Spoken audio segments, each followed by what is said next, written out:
Bonjour, je m'appelle Patricia et je vis actuellement dans une petite annexe de la maison de mes beaux-parents, avec mon mari, Willy. Alors que j'occupe l'annexe seule, Willy réside dans la maison principale avec ses parents. Cette annexe, qui était à l'origine un projet modeste du grand-père de Willy, destiné à servir de retraite personnelle, a été transformée en un espace habitable de la taille d'une chambre standard, grâce à mes efforts. Willy et moi avons vécu dans un appartement ordinaire pendant les 4 premières années de notre mariage. Cependant, ses parents, qui l'aiment beaucoup, ont soudainement exprimé le souhait qu'il rentre chez lui. Motivé par son devoir de fils et touché par le désir de ses parents, avec larmes et embrassades, Willy a décidé de retourner vivre avec eux. J'ai été quelque peu surpris et bouleversé par leur démonstration d'émotion. Willy et moi nous sommes rencontrés pour la première fois au travail, où il a commencé comme mon subordonné. Rejoignant l'entreprise à mi-chemin de sa carrière. Nous sommes sortis ensemble pendant 4 ans, alors qu'il vivait chez ses parents, ce qui semble avoir renforcé un sentiment de nostalgie et de mal du pays pour lui et ses parents. Bien qu'il ait vécu seul après notre mariage, l'éducation de Willy, caractérisée par des soins considérables et une faible participation aux tâches ménagères, semblait le ramener à la familiarité et au confort de la maison parentale. Lorsque j'ai suggéré que nous partagions les tâches ménagères, Willy a semblé hésiter et a admis qu'il n'avait jamais vraiment participé à de telles tâches auparavant. Malgré mes espoirs de répartir équitablement les responsabilités, Willy n'avait jamais envisagé d'y prendre part. J'ai remarqué un schéma récurrent. Chaque fois que j'essayais de l'impliquer, il feignait un intérêt momentané, puis perdait rapidement son enthousiasme et concluait « Ce n'est pas pour moi. Patricia. Tu es plus douée que moi. Tu devrais continuer à le faire. » Nous travaillions tous les deux à temps plein, mais comme j'occupais un poste plus élevé dans mon travail, je ressentais un besoin plus fort de répartir les tâches domestiques. Pourtant, essayer de faire contribuer Willy s'avérait souvent plus épuisant que de tout faire soi-même. J'ai fini par trouver plus simple de gérer toutes les tâches seule. Et la dynamique de notre foyer a commencé à changer lorsque j'ai commencé à travailler à distance. Willy, d'abord surpris de me voir à la maison tous les jours, a semblé s'adapter à ce nouvel arrangement. Du moins, c'est ce que je croyais. Au fil du temps, cependant, il est devenu évident qu'il n'avait pas tout à fait compris ce qu'impliquait mon travail à domicile. Quelques années après le début de mon travail à distance, les parents de Willy ont soudainement visité notre appartement. Exprimant leur désir de vivre plus près de lui. Je me suis senti isolé et désorienté en assistant à leurs retrouvailles émouvantes.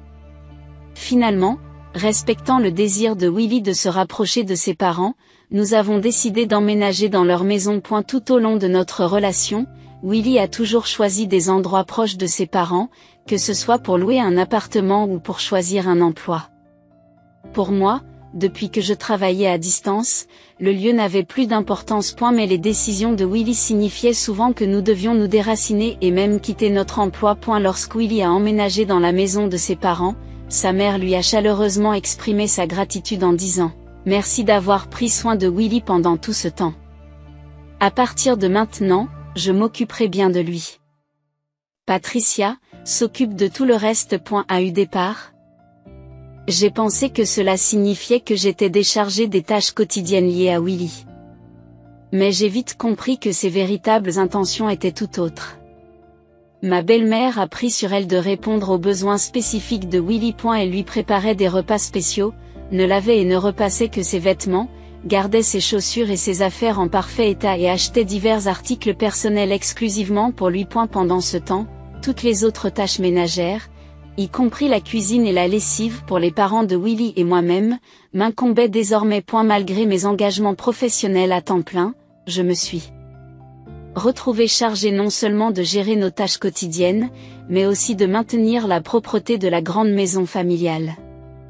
Cette nouvelle situation m'a découragée. Bien que cette situation de vie semble apporter de la joie à Willy et à ses parents, elle ne présente aucun avantage apparent pour moi. Mes responsabilités semblaient s'être multipliées. Lors d'une séance de nettoyage, mon beau-père est venu me voir avec une demande hésitante. Il s'est excusé en disant « Patricia, j'ai une faveur à te demander. Pourrais-tu donner un peu d'argent ?»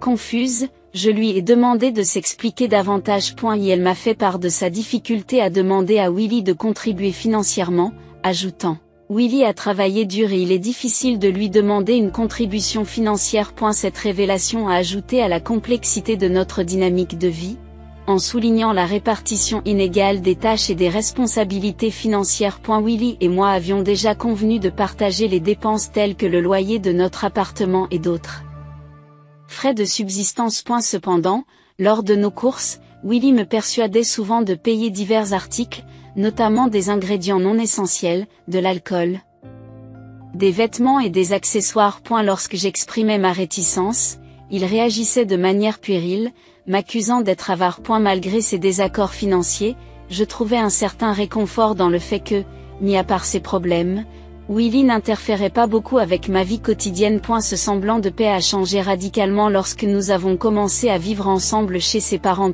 Contrairement à Willy, sa mère perturbait activement ma routine. Elle interrompait constamment mon travail à domicile, insistant pour que je donne la priorité aux tâches ménagères plutôt qu'à mes obligations professionnelles. Elle faisait même irruption dans ma chambre et tirait sur mes vêtements, ce qui m'empêchait de me concentrer sur mes tâches. Frustré, j'ai abordé le sujet avec Willy, m'attendant à ce qu'il prenne le parti de sa mère. À ma grande surprise, Willy m'a écouté attentivement et m'a promis de lui parler de ses interruptions. J'espérais un compromis qui répondrait à nos besoins à tous les deux. J'étais loin de me douter que l'idée que Willy se faisait d'un compromis était bien différente de ce que j'imaginais. Il s'agissait de me reloger dans l'annexe, une structure séparée sur leur propriété, suggérant un nouveau niveau de séparation plutôt que d'intégration. Un jour, en plaisantant, j'ai posé à Willy une question sur l'annexe, lui demandant si je pouvais la démolir et construire une nouvelle maison à sa place. À mon grand étonnement, il m'a répondu avec désinvolture que je pouvais même la démolir et construire une nouvelle maison si je le souhaitais. Cette remarque décontractée a ouvert des possibilités inattendues pour notre mode de vie, suggérant un niveau d'autonomie que je n'avais pas anticipé. Prenant les paroles de Willy au pied de la lettre, j'ai rapidement commencé à remodeler l'annexe pour l'adapter à mes goûts. Alors que je nettoyais, rénovais et changeais les papiers peints, j'ai remarqué que Willy n'était jamais venu vérifier l'avancement des travaux. Au fur et à mesure que je transformais l'espace, il est devenu évident que Willy n'avait pas l'intention de vivre avec moi dans l'annexe rénovée. Cette prise de conscience m'a frappé de plein fouet. Au sein du trio familial, j'étais l'outsider. Il m'arrivait de me retrouver seul à la maison, lorsqu'il sortait au restaurant barbecue, ou lorsque je devais travailler tard et que je manquais les repas communs. Ces sorties, souvent orchestrées par la mère de Willy, semblaient délibérément planifiées. Et elle semble qu'elle ait poussé à mon exclusion, espérant peut-être que je quitterais son fils. Malgré cette dynamique, Willy m'avait donné une totale liberté avec l'annexe, et j'ai saisi cette opportunité pour faire de cet espace le mien. Je me suis lancé dans des projets de bricolage, installant de nouvelles étagères et personnalisant chaque coin. Il est intéressant de noter qu'après mon départ, ni Willy ni ses parents n'ont jamais visité l'annexe. Ils devaient être au courant des rénovations, mais ils ne se sont pas intéressés à mes activités, ce qui a renforcé le sentiment que je n'étais plus considéré comme faisant partie de la famille. En vivant loin de la maison principale, surtout sans la présence constante de la mère de Willy, j'ai commencé à apprécier ma nouvelle indépendance. J'avais presque l'impression de vivre seul, ce qui était étonnamment libérateur. J'ai trouvé du réconfort dans le fait que résider dans l'annexe l'empêchait d'interférer avec mon travail. Pendant les travaux de rénovation, j'ai même installé de nouvelles serrures et renforcé la sécurité, faisant de l'annexe mon sanctuaire à l'écart de la dynamique familiale. J'ai veillé à ce que personne, pas même Willy ou ses parents, ne puisse entrer dans l'annexe sans ma permission. Ce nouveau niveau d'intimité m'a fait reconsidérer la question de savoir si cette séparation n'était pas une bénédiction déguisée. Cependant, il semble que ma belle-mère ait déjà senti mon détachement croissant et qu'elle n'était pas prête à me laisser trouver la paix facilement. Ne pouvant plus supporter son comportement, je me suis retrouvée à la croisée des chemins et j'ai réfléchi à la marche à suivre. Alors que je m'installais dans l'annexe rénovée, la volonté désespérée de ma belle-mère de m'éloigner devenait de plus en plus évidente. Son harcèlement subtil a commencé par des contrariétés mineures, comme le fait de laisser les ordures devant ma cabane le jour de la collecte des déchets, au lieu de les déposer à l'endroit prévu à cet effet. Parfois, elle organisait des Barbecue dans le jardin? M'omettant délibérément de la liste des invités tout en veillant à ce que l'odeur alléchante de la viande grillée se propage jusqu'à moi. Malgré ses efforts, je ne pouvais m'empêcher de sourire devant la futilité de ses tentatives pour me mettre à l'écart. Puis, un jour, elle m'a convoqué dans la maison principale sous prétexte de m'offrir des restes de viande et de pommes de terre. Sentant qu'il y avait plus que cela, j'ai accepté. À mon arrivée, je l'ai trouvée seule dans le salon. D'un geste théâtral, elle a posé un simple papier sur la table, un papier de divorce. Il était évident que sa véritable motivation était de m'imposer ce document, sachant que si elle demandait à Willy de le faire, il s'exécuterait sans poser de questions. Il ne me restait plus qu'à accepter, et Willy et moi pourrions officiellement divorcer en soumettant simplement le document au tribunal de la ville. D'un air suffisant, sa mère a déclaré, « N'est-il pas temps que tu abandonnes ? Il n'y a plus aucune raison pour que toi et Willy restiez mariés. Sors de là, espèce de chômeuse parasite. » J'ai été déconcertée par son audace, mais sa certitude n'a fait que renforcer ma détermination. Excitée par la perspective de la liberté, j'ai saisi avec empressement le papier du divorce, en m'exclamant, « Je vais tout de suite au tribunal de la ville. » Merci beaucoup. Ma belle-mère, qui s'attendait probablement à ce que je résiste au divorce, est restée abasourdie par mon enthousiasme inattendu. Après avoir déposé les papiers du divorce au tribunal de la ville, je n'ai pas perdu de temps pour emballer mes affaires. Estimant qu'il était nécessaire d'informer la mère de Willy de la finalisation du divorce, je me suis rendue à la maison principale. Je l'ai informé que la procédure avait été couronnée de succès. En ce qui concerne la cabane que j'avais rénovée, je lui ai dit que je la laisserais en l'état et qu'elle était libre de la démolir ou de l'utiliser à sa guise. Mon attitude positive à l'égard de mon départ a semblé surprendre même ma belle-mère qui, bien que semblant heureuse de mon départ, m'a souhaité bonne chance. Le jour de mon départ, Willy et son père, semblant se rendre compte que je partais vraiment, ont exprimé leur inquiétude. « Tu t'en vas ? Que allons-nous faire sans Patricia ? » m'ont-ils demandé. J'ai souri et je les ai remerciés de m'avoir laissé utiliser la cabane. Je leur ai expliqué qu'il n'y avait plus d'intérêt à rester mariés, et que maintenant que nous étions divorcés, il était temps pour moi de passer à autre chose. Tout en organisant mes affaires, j'ai achevé mon déménagement dans un appartement de luxe, un changement que je prévoyais depuis un certain temps. Peu de temps après m'être installé dans mon nouvel appartement, ma belle-mère m'a appelé, d'un ton maladroit. Patricia. Répondant joyeusement à l'appel de ma belle-mère, j'ai commencé par une demande de renseignements enjoués. Quoi de neuf ? Comment ça se passe avec le chalet que j'utilise actuellement ?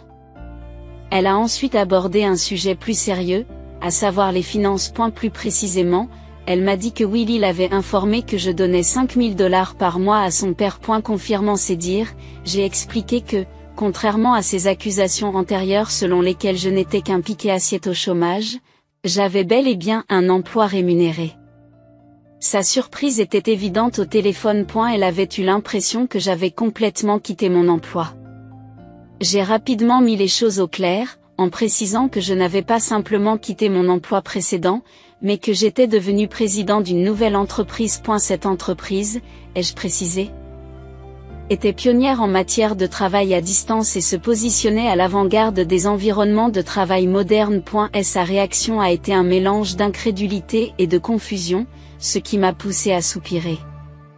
Je me suis rendu compte que Willy, elle aussi, n'était pas au courant de mon ascension professionnelle, ce qui a mis en évidence la distance qui nous séparait. Non seulement physiquement, mais aussi dans la perception que nous avions l'un de l'autre. Depuis qu'il vit avec ses parents, il est clair qu'il n'a jamais pleinement assumé son rôle de mari. Elle s'est ensuite enquise de mes revenus, curieuse de savoir si mon nouveau rôle avait également augmenté mes revenus. J'ai répondu avec désinvolture que mes revenus s'élevaient à environ $3 millions. Ce chiffre était certes exagéré, mais il s'agissait plutôt d'une simplification pour éviter d'entrer dans la complexité de mes revenus réels. Saisissant l'occasion, elle a détourné la conversation. Avec autant d'argent ?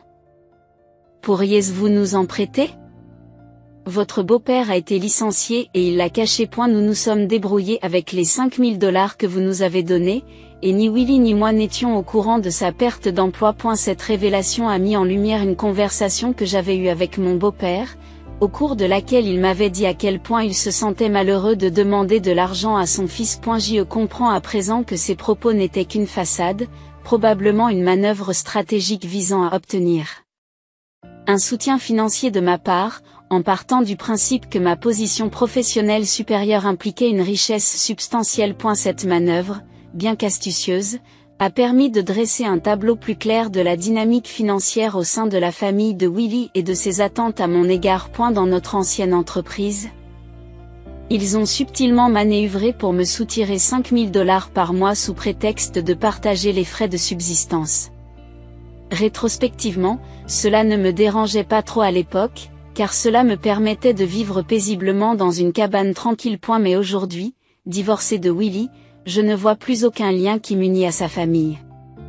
Lorsque j'ai mentionné cette rupture, ma belle-mère a plaidé avec insistance, « Ce n'est pas vrai. Pour moi et Willy, vous êtes toujours de la même famille, revenez nous voir, s'il vous plaît. » J'ai immédiatement refusé, pleinement consciente du risque d'être à nouveau exploitée. Reprendre une relation avec Willy n'offrait aucun avantage. Nous étions désormais des étrangers, et il était inconfortable pour eux de me considérer encore comme de la famille. D'autant plus que ce sont eux qui m'ont poussé dehors à l'origine. Je profite vraiment de ma vie seule maintenant. C'est à peu près la même chose que lorsque j'étais mariée. La plupart du temps, je vis seule. La différence, c'est qu'à l'époque, je ne dépensais pas d'argent pour moi et qu'on me ponctionnait $5 000 par mois. Je préfère de loin ma vie actuelle. Avec un au revoir ferme, j'ai mis fin à l'appel sans hésitation, perplexe quant à la raison pour laquelle il pensait que je reviendrais un jour. Pour ma belle-mère, il devait s'agir d'un ultime effort. En réalité, le salaire de Willy n'était pas impressionnant et il avait l'habitude d'éviter les responsabilités, en disant souvent « je ne peux pas le faire » et en confiant des tâches à d'autres. Ce trait de caractère, présent dans nos vies personnelles et professionnelles, le rendait peu fiable, et il restait un employé régulier sans aucune progression de salaire. En outre, son père ayant été licencié et sa mère étant femme au foyer, ils ont eu du mal à entretenir leur grande maison et ont finalement dû la vendre. Aujourd'hui, ils vivent tous les trois dans la cabane que j'ai rénovée.